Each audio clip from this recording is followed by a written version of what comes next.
بسم اللہ الرحمن الرحیم۔ السلام علیکم۔ اپنی بیوی کو طلاق دے دو۔ ایک باپ اپنے بیٹے سے بہت ضد کرتا ہے کہ اپنی بیوی کو طلاق دے دو۔ یہ ایک ایسا مسئلہ آج آپ کے ساتھ شیئر کر رہی ہوں جو کہ اکثر گھروں کا مسئلہ ہوتا ہے۔ اس مسئلے کو سننے کے بعد آپ کی لائف میں بہت آسانی آئے گی اور آپ کو اپنے مسائل کو سمجھنے میں بہت مدد ملے گی۔ ویڈیو شروع کرنے سے پہلے آپ کو بتاتی جاؤں کہ اس چینل پر آپ کے لیے بہت انفارمیٹیو ویڈیوز شیئر کی جاتی ہیں۔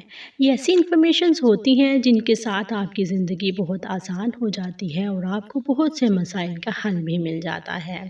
اگر آپ بہت سی معلومات حاصل کرنا چاہتے ہیں تو چینل کو ضرور سبسکرائب کیجیے۔ ایک باپ نے اپنے بیٹے سے کہا اپنی بیوی کو طلاق دے دو۔ بیٹا حیران ہوا کیونکہ میاں بیوی بچوں سمیت ہنسی خوشی زندگی گزار رہے تھے۔ بیوی میاں کی خدمت کرتی، ہر حالت میں صبر و شکر سے رہتی، مگر والد بضد تھے بیوی کو طلاق دو اور دلیل یہ دیتے کہ حضرت ابراہیم علیہ السلام نے اپنے بیٹے کو طلاق دینے کو کہا تو ان کے بیٹے نے طلاق دے دی۔ بیٹا بڑا پریشان ہوا، ایک طرف باپ کا حکم، دوسری طرف بیوی بچوں کے مستقبل کا سوال۔ اگر باپ کا حکم مانتا تو بیوی بچوں کا مستقبل تباہ ہو جاتا، اگر حکم کے خلاف کام کرتا تو اللہ ناراض ہو جاتا۔ نوجوان نے یہ سن رکھا تھا کہ مفتی کے پاس ہر مسئلے کا حل موجود ہوتا ہے، لہٰذا اس نے سوچا موقع اچھا ہے، چلو اس بات کو آزماتے ہیں۔ وہ ایک دل میں خوف اور امید کے جذبات لیے مفتی صاحب کے پاس پہنچا۔ مفتی صاحب نے نوجوان کو گھبرایا ہوا دیکھا اور پوچھا کہ بیٹا کیا بات ہے، آپ کچھ پریشان نظر آ رہے ہیں۔ نوجوان کو ان کے لہجے میں ہمدردی نظر آ رہی تھی۔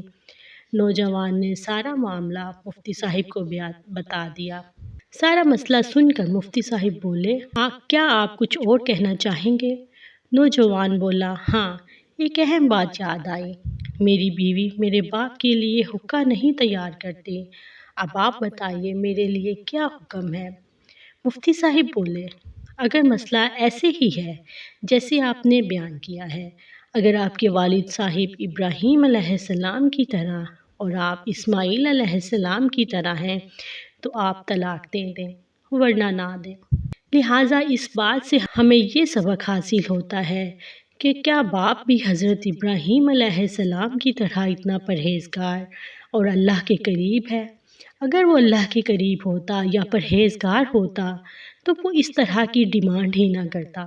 آپ اس کہانی کے بارے میں کیا کہتے ہیں کہ اس بیٹے کو کیا کرنا چاہیے؟ کیا اسے باپ کی بات مان لینی چاہیے یا اس کو باپ کی بات نہیں ماننی چاہیے؟ آپ اپنی رائے ضرور بتائیے۔ مزید معلوماتی ویڈیوز دیکھنے کے لیے چینل کو ضرور سبسکرائب کیجیے۔